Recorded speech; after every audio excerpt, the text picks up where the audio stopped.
श्री विजय प्रकाश तोम्बारे जी, श्री बाला साहेब सनाप जी, श्री कुलदीप करपे जी और तेलंगाना राज्य से मेरे साथ आए हुए हमारे सीनियर नेता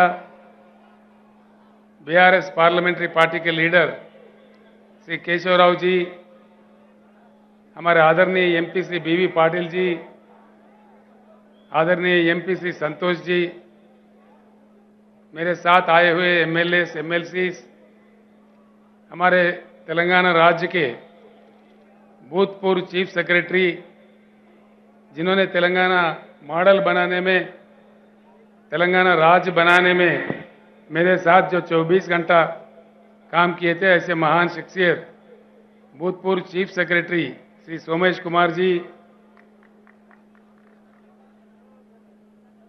और सभा में समन्वित सारे बुजुर्गों को, भाइयों को, बहनों को मैं प्रणाम करता हूं।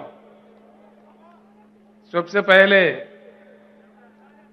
अभी हुआ है ईद, समाज में जितने भी हमारे मुसलमान भाई हैं, बुजुर्ग हैं, मैं आप तमाम लोगों को तहे दिल से ईद मुबारक पेश करता हूं।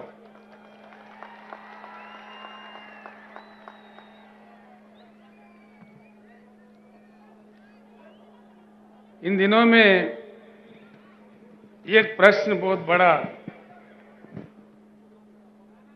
जो देश के दानिशमंद लोग हैं, जो बुद्धिजीवी है,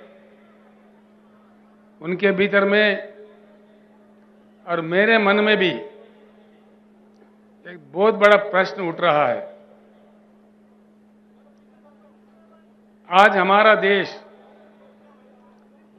इतना महान ऐतिहासिक परंपरा रखने वाला एक महान देश जो हमारा भारत है,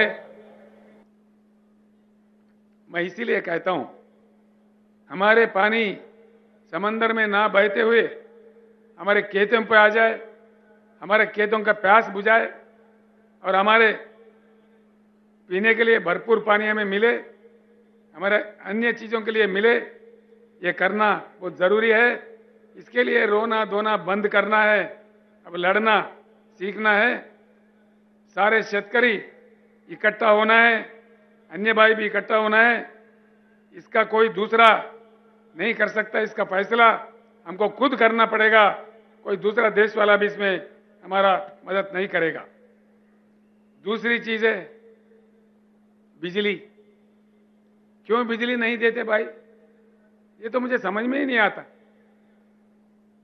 8 साल पहले तेलंगाना बनने से पहले वहां का हालत भी महाराष्ट्र से भी बहुत बुरा था, बहुत ही बुरा था।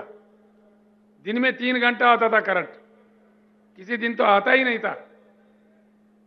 आज तेलंगाना में हर किसी को, किसान समेत हर किसी को 24 घंटा उच्च गुणवत्ता वाला पावर मिलता है। किसान को तो फ्री मिलता है, 24 घंटा मिलता है। फिर क्या तमाशा हुआ? जब तेलंगाना 24 घंटा दे सकता है तो महाराष्ट्र में क्यों नहीं? तेलंगाना बहुत छोटा राज्य है, महाराष्ट्र से कमजोर राज्य है। फिर क्या हो रहा है? ये क्या तमाशा है? करंट बनाने के लिए जो कोयला चाहिए होता है, हमारे देश में 361 बिलियन टन का कोयला है, जो पूरे हिंदुस्तान को 150 साल तक 24 घंटा करंट देने के लिए सफिशिएंट है। 150 साल तक। ये आंकड़े मेरे नहीं है, ये कहानी मेरा नहीं है।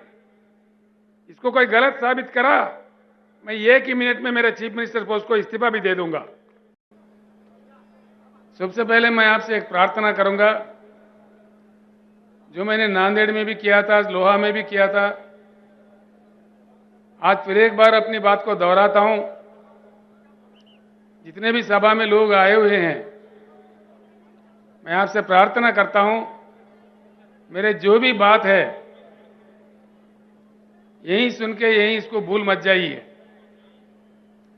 आप अगर शहर से हो,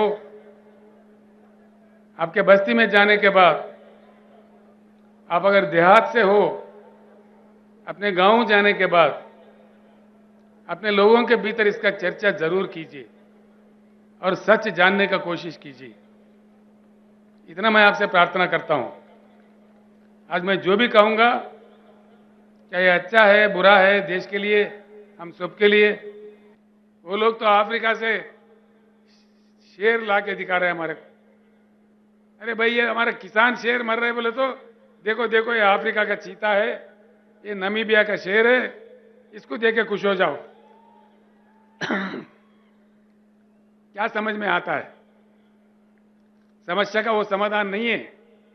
इसीलिए मैं हमारे शेतकरी भाइयों से और बहनों से हाथ जोड़ के विनम्र पूर्वक प्रार्थना करता हूं, जब तक हम खुद शेर नहीं बने हमारा समस्या का समाधान नहीं मिलेगा। तैयार होना चाहिए।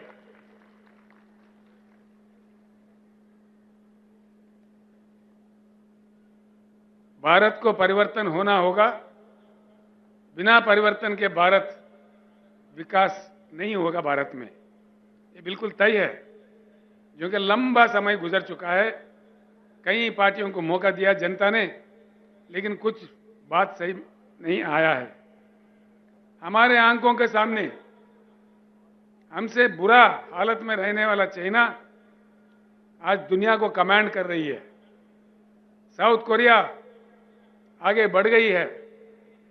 बम का मार खाने के बाद फिर उठ खड़ा है। जापान देश हमारे आंखों के सामने है। जैसा मोहम्मद महातीर के नेतृत्व में मलेशिया में परिवर्तन हुआ और सिंगापुर में जहां कुछ भी नहीं है, वो लोगों का हालत भी हमसे बेहतर है। ये सारे चीज हमारे आंखों के सामने हुई है। 75 साल में जो हो रहा है, इससे उठकर आउट ऑफ बॉक्स जाकर एक नया ढंग से, नया रंग से, एक नया जंग करके हम भारत को बदल सकते हैं। इसी पुराने तरीके से हम लोग नहीं बदल सकते। इस बात को समझने के लिए मैं आपको विनती करता हूं। इसीलिए मैं ये एक बात आपको बताना चाहूंगा, इस परिवर्तन भारत में जो आना है, बिना परिवर्तन के भारत आगे नहीं बढ़ सकता। इसीलिए पैदा हुआ है बीआरएस पार्टी। बीआरएस एक चुनाव के लिए, एक दिन के लिए, कोई एक वर्ग के लिए, एक धर्म के लिए, एक जाति के लिए नहीं पैदा हुआ। ये सारे भारतवासी जितने भी हैं, उनके हकों को लड़ने के लिए, उनके हकों के लिए बिल्कुल बीआरएस पैदा हुआ है। एक बात मैं यहां कहना चाहूंगा, जब भी नए पार्टी आता है, नया ताकत उभरने लगता है, पुराने ताकतें इकट्ठे होकर के भी हमला करने लगते हैं, साजिशें रचते हैं, अफवाहें फैलाते हैं, पुलिस को लगा देते हैं। लेकिन डरना नहीं है। अगर डरे तो हम आप भी आजाद नहीं होते थे, अब भी ब्रिटिश के गुलाम बने रहते थे। इसलिए मैं कहता हूं, फानूस बनकर जिसकी हिफाजत हवा करे, वो शमा क्या बुझे जिससे रोशन खुदा करे। ये डरने से बिरने से कुछ नहीं होगा। बिल्कुल, अगर हमारे जंग में नेकी है, हमारे जंग में ईमान है, तो जरूर हमारी जीत होगी। हम जीत के रहेंगे।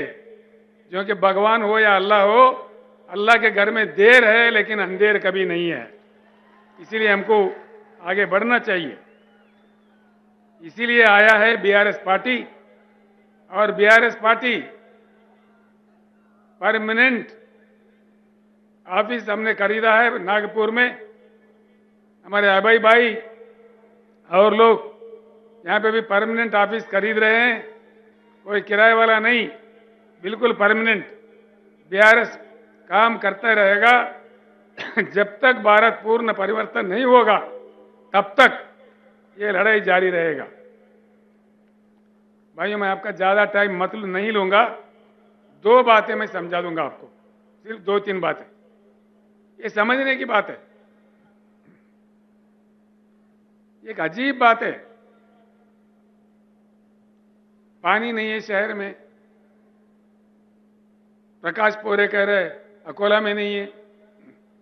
कोई वकील साहब आए थे पूना से, पूना में भी सही नहीं है, देहात में तो है ही नहीं है। फिर ये क्या चक्कर हो रहा है? नौजवान भाइयों को मैं प्रणाम करके पूछता हूं, हम लोगों को तो उम्र गुजर रहा है, लेकिन ये कल का देश आपका है, भविष्य आपका है। आप ऐसे ही पड़े रहोगे या कुछ उज्जवल रास्ता बनाओगे? फैसला कीजिए।